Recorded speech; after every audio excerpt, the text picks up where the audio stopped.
இன்று நாம் பார்த்தால் இந்த உலகத்திற்கு பண்பாட்டின் மூலம் நல்லொழுக்கத்தின் மூலம் மார்க்கத்தை பரப்பியது என்றால் இஸ்லாம் மட்டும்தான், முஸ்லிம்கள் மட்டும்தான். இப்ப மேற்கத்தியவாதிகள் ஒரு கட்டத்தில், அதாவது ஓரியன்டலிசம் என்று சொல்வார்கள், அந்த ஓரியன்டலிஸ்ட் ஒரு காலத்தில் என்ன சொன்னார்கள் என்றால், நிறைய குற்றச்சாட்டுகள் இஸ்லாத்தின் மீது வைத்தார்கள். அதில் ஒரு குற்றச்சாட்டு இஸ்லாம் வாளால் பரப்பப்பட்டது என்று சொன்னார்கள். உண்மையா இஸ்லாம் வாளால பரப்பப்பட்ட மார்க்கமா? ரசூலுல்லாஹி அலைஹி வஸல்லம் அவர்கள் ஒரு தொடர்ந்து யுத்தத்தில் ஈடுபட்ட ஒரு போராளியா, ஒரு ராணுவ வீரரா? ரசூல் ஸல்லல்லாஹு அலைஹி வஸல்லம் அவர்களுடைய 40 to 63 வயது வரை உள்ள அந்த 23 ஆண்டு கால ஹிஸ்டரியை எடுத்து பார்த்தால் அவர்களுடைய பண்பாடுகளால் தான் இஸ்லாம் வேகமாக பரவி இருக்கிறது. இப்ப நம்ம பார்க்கலாம், மக்காவுடைய காலம் கொஞ்சம் பேர் தான் இஸ்லாத்தை ஏற்றுக்கொண்டார்கள். மேக்சிமம் ரசூல் ஸல்லல்லாஹு அலைஹி வஸல்லம் அவர்கள் பொறுமையோடும் பண்பாட்டோடும் இருந்தார்கள். மதீனாவுக்கு வந்த பிறகு அவர்களுடைய பண்பாடுகளை பார்த்து பார்த்து கவரப்பட்டு ஈர்க்கப்பட்டு கூட்டம் கூட்டமாக மக்கள் இஸ்லாத்திற்கு வருகிறார்கள். குறிப்பாக சில சம்பவங்களை இங்கே சுட்டிக்காட்டுவது அந்த கருத்தை வலுவூட்டக்கூடியதாக இருக்கும். அன்புள்ள சகோதர சகோதரிகளே, நபிகள் நாயகம் ஸல்லல்லாஹு அலைஹி வஸல்லம் அவர்கள் மஸ்ஜித் நபவியிலே உட்கார்ந்திருக்கிறார்கள் தோழர்களோடு. ஒரு நாட்டுப்புறத்து அரபி வருகிறார். அவர் ஒரு பெரிய மனிதர். மஸ்ஜித் நபவி என்பது ஈச்ச ஓலைகளால் வேயப்பட்ட ஒரு மணல் தரை உள்ள ஒரு பள்ளிவாசல். ஆனால் அதற்குரிய சிறப்பு அல்லாஹ்வுடைய தூதர் மஸ்ஜிதுல் ஹராமுக்கு அடுத்ததாக சொல்லி இருந்தார். மஸ்ஜித் நபவியில ஒரு தொழுகை தொழுதால் ஏனைய பள்ளிகளில் எத்தனை தொழுகை? 1000 தொழுகைக்கு ஈக்குவல். அப்படியான ஒரு கண்ணியத்தை அல்லாஹ்வுடைய தூதர் சஹாபாக்களுடைய உள்ளத்தில் மஸ்ஜித் நபவியை பற்றி கொடுத்திருந்தார்கள். மஸ்ஜித் நபவிக்கு வெளியிலே நிறைய திறந்த இடங்கள் இருக்கின்றன. பெருநாள் தொழுகை அதெல்லாம் தொழுதார்கள். ஜனாசா தொழுகைகள் அதில் தான் அதிகமாக தொழுவிக்கப்பட்டிருக்கின்றன. அப்படி திறந்த இடங்கள் மஸ்ஜித் நபவிக்கு வெளியிலே நிறைய இருக்கிறது.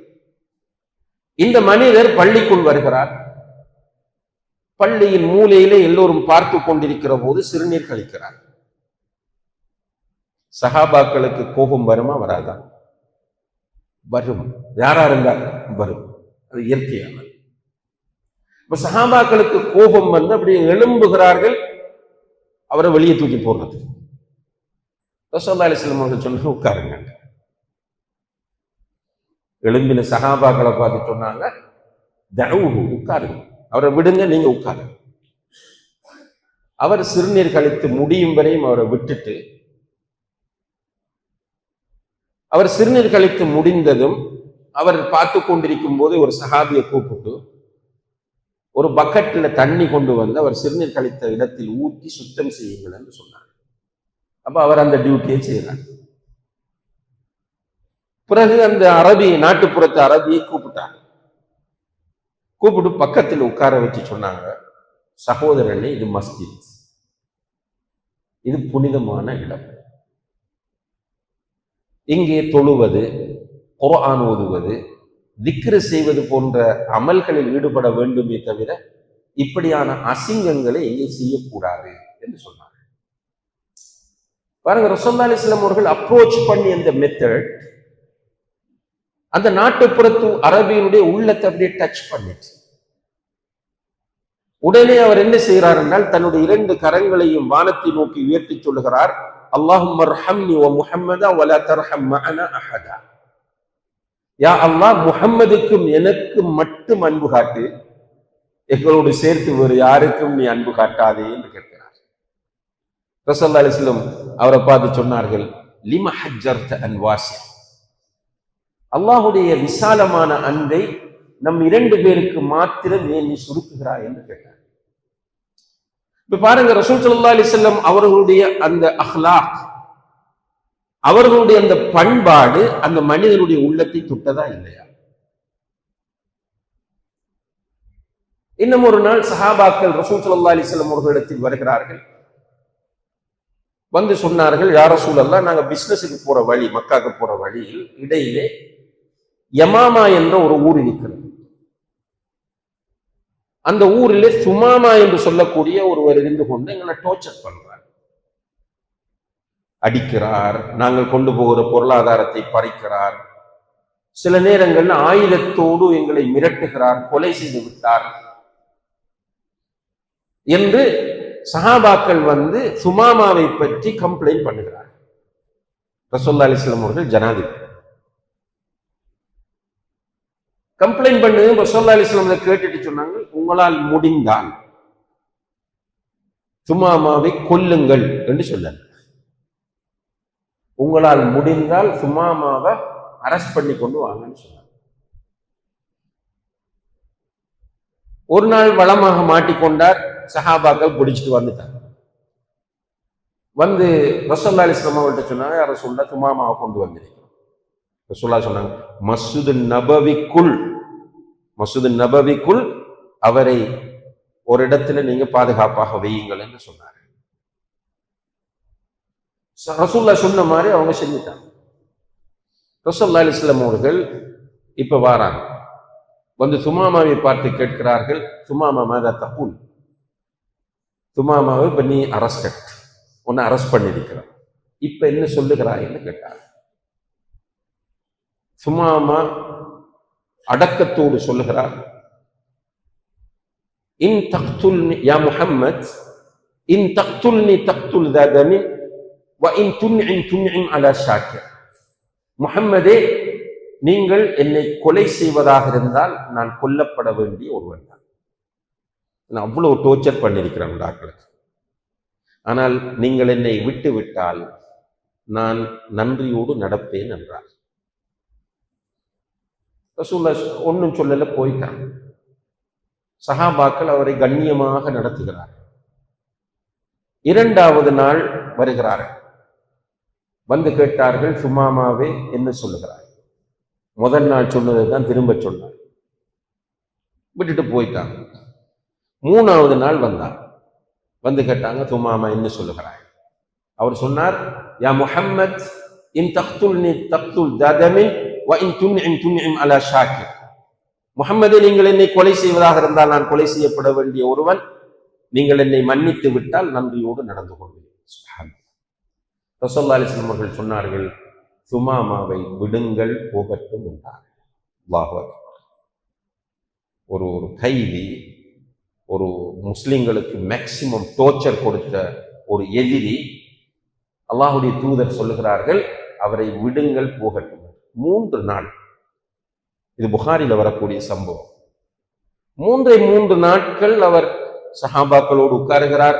ரசூல் ஸல்லல்லாஹு அலைஹி வஸல்லம் அவருடைய அப்ரோச்சை பார்க்கிறார். ரசூலுல்லாஹி அலைஹி வஸல்லம் அவர்கள் 3வது நாள் இவரை விடுங்கள், போகட்டும் என்று சொல்கிறார்கள். சொல்லிட்டு மஸ்ஜிதுக்கு வெளியே வந்து நிற்கிறாங்க. இவர் போகிறார். எங்க போறார் என்றால், யமாமாவை நோக்கி போகல, அவர் ஊரை நோக்கி போகல.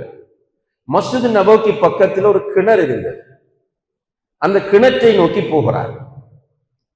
அந்த கிணற்றில் குளிக்கிறார். உத்தரம் அவருக்கு சொல்லி கொடுக்கல, அவராக போய் குளிக்கிறார். குளிச்சு ஃப்ரெஷ் ஆகி ரசூலுல்லாஹி அலைஹி வஸல்லம் அவர்களிடம் வருகிறார். இந்த 3 நாளும் துமாமாவே நீ என்ன சொல்லுகிறாய் என்று கேட்டபோது அவரை ஆரம்பித்தது எப்படி? யா முஹம்மத், யா முஹம்மத், யா முஹம்மத் என்றுதான் 3 நாளும் சொன்னார்.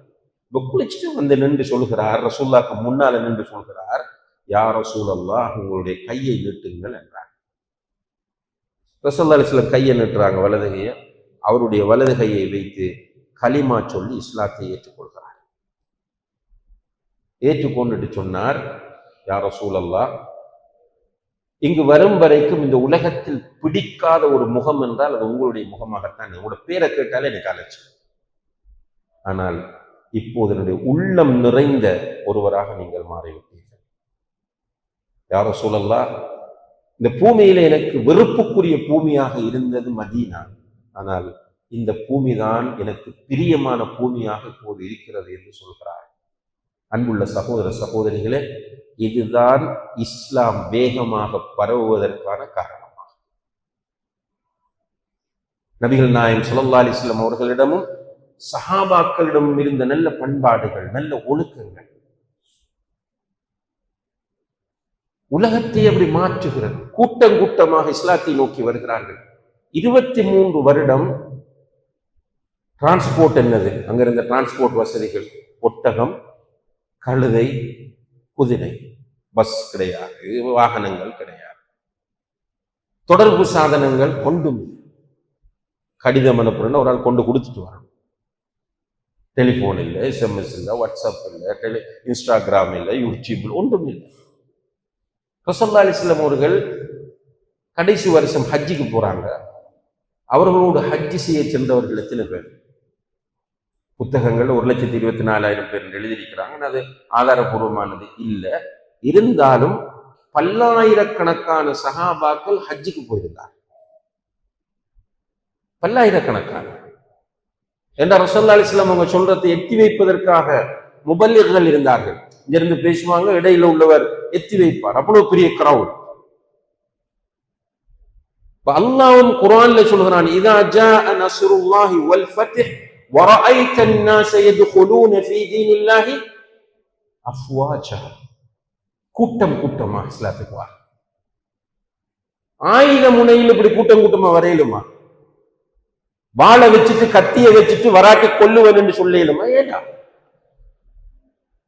நல்ல பண்பாடுகள் தான் இஸ்லாம் வேகமாக இந்த உலகத்தில் பரவுவதற்கு காரணமாக இருந்தது.